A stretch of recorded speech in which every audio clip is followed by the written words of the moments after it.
Bapak, Ibu, saudara-saudariku yang terkasih dalam Tuhan kita Yesus Kristus, salam jumpa kembali. Selamat hari Minggu kami sampaikan kepada Anda sekalian. Selamat merayakan Hari Raya Tuhan kita Yesus Kristus, Raja semesta alam, Minggu 22 November 2020. Berkat dan cinta kasih Allah yang Maha Kuasa senantiasa menyertai kita. Marilah kita mendengarkan dan merenungkan bacaan-bacaan kitab suci. Bacaan pertama dari Nubuat Yehezkiel pasal 34 ayat 11 sampai 12, dilanjutkan dengan ayat 15 sampai 17. Sebab beginilah firman Tuhan Allah, dengan sesungguhnya aku sendiri akan memperhatikan domba-dombaku dan akan mencarinya. Seperti seorang gembala mencari dombanya, pada waktu domba itu tercerai dari kawanan dombanya, begitulah aku akan mencari domba-dombaku, dan aku akan menyelamatkan mereka dari segala tempat kemana mereka diserahkan pada hari berkabut dan hari kegelapan. Aku sendiri akan menggembalakan domba-dombaku, dan aku akan membiarkan mereka berbaring. Demikianlah firman Tuhan Allah. Yang hilang akan kucari, yang tersesat akan kubawa pulang, yang luka akan kubalut, yang sakit akan kukuatkan, serta yang gemuk dan yang kuat akan kulindungi. Aku akan menggembalakan mereka sebagaimana seharusnya.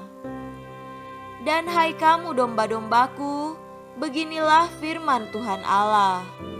Sungguh, aku akan menjadi hakim di antara domba dengan domba, dan di antara domba jantan dan kambing jantan. Demikianlah sabda Tuhan. Syukur kepada Allah. Bacaan kedua dari surat pertama Rasul Paulus kepada jemaat di Korintus, pasal 15 ayat 20 sampai 26 dan ayat 28. Tetapi yang benar ialah bahwa Kristus telah dibangkitkan dari antara orang mati sebagai yang sulung dari orang-orang yang telah meninggal. Sebab sama seperti maut datang karena satu orang manusia, demikian juga kebangkitan orang mati datang karena satu orang manusia. Karena sama seperti semua orang mati dalam persekutuan dengan Adam, demikian pula semua orang akan dihidupkan kembali dalam persekutuan dengan Kristus. Tetapi tiap-tiap orang menurut urutannya.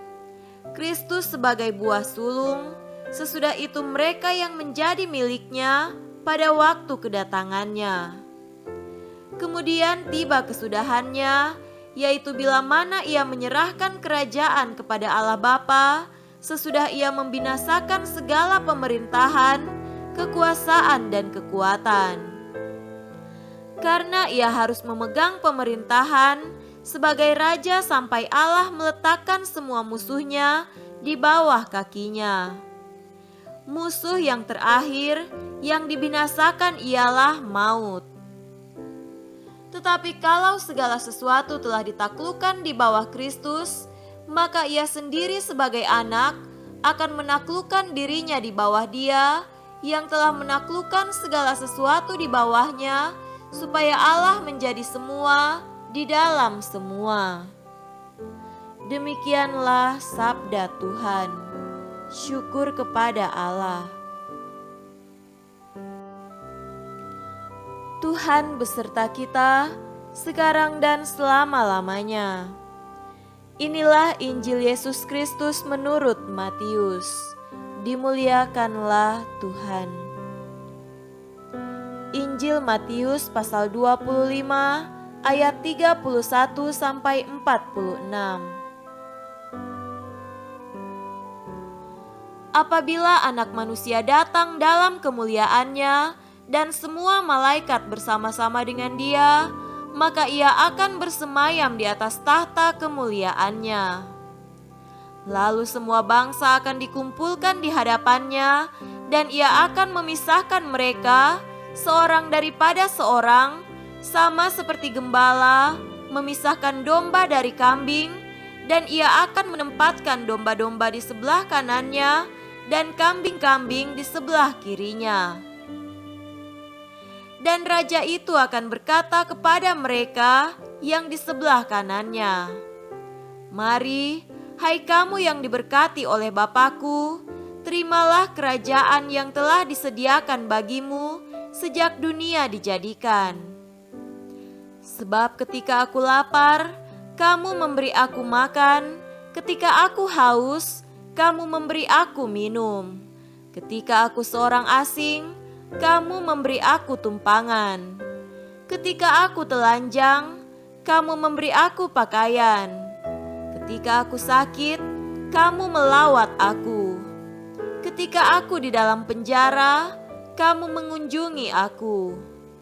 Maka orang-orang benar itu akan menjawab Dia katanya, "Tuhan, bila manakah kami melihat Engkau lapar dan kami memberi Engkau makan, atau haus dan kami memberi Engkau minum?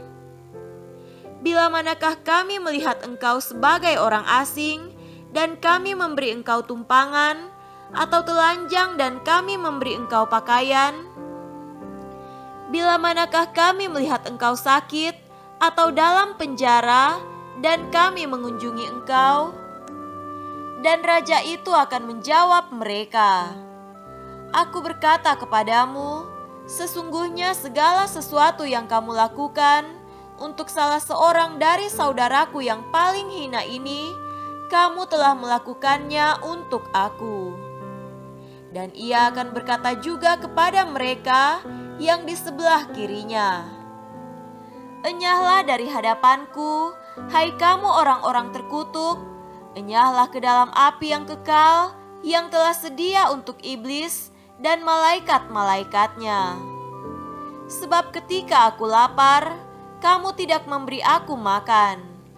Ketika aku haus, kamu tidak memberi aku minum. Ketika aku seorang asing, kamu tidak memberi aku tumpangan. Ketika aku telanjang, kamu tidak memberi aku pakaian. Ketika aku sakit dan dalam penjara, kamu tidak melawat aku." Lalu mereka pun akan menjawab Dia katanya, "Tuhan, bila manakah kami melihat Engkau lapar, atau haus, atau sebagai orang asing, atau telanjang atau sakit, atau dalam penjara dan kami tidak melayani Engkau?" Maka Ia akan menjawab mereka, "Aku berkata kepadamu, sesungguhnya segala sesuatu yang tidak kamu lakukan untuk salah seorang dari yang paling hina ini, kamu tidak melakukannya juga untuk aku." Dan mereka ini akan masuk ke tempat siksaan yang kekal, tetapi orang benar ke dalam hidup yang kekal. Demikianlah Injil Tuhan. Terpujilah Kristus. Saudara-saudariku yang terkasih dalam Tuhan kita Yesus Kristus, tema renungan kita pada hari ini adalah penghakiman terakhir. Pada hari raya Kristus Raja semesta alam, Yesus ditampilkan oleh Matius sebagai hakim yang mengadili kita. Pengadilan terakhir tersebut dibuat menurut sebuah seleksi berdasarkan kriteria yang ditentukan Tuhan sendiri, dan kita semua yang lolos dari kriteria tersebut akan diberikan hadiah dan hukuman yang setimpal. Saudara terkasih, proses seleksi dalam kisah Injil pada hari ini dibedakan dalam kategori kambing dan domba.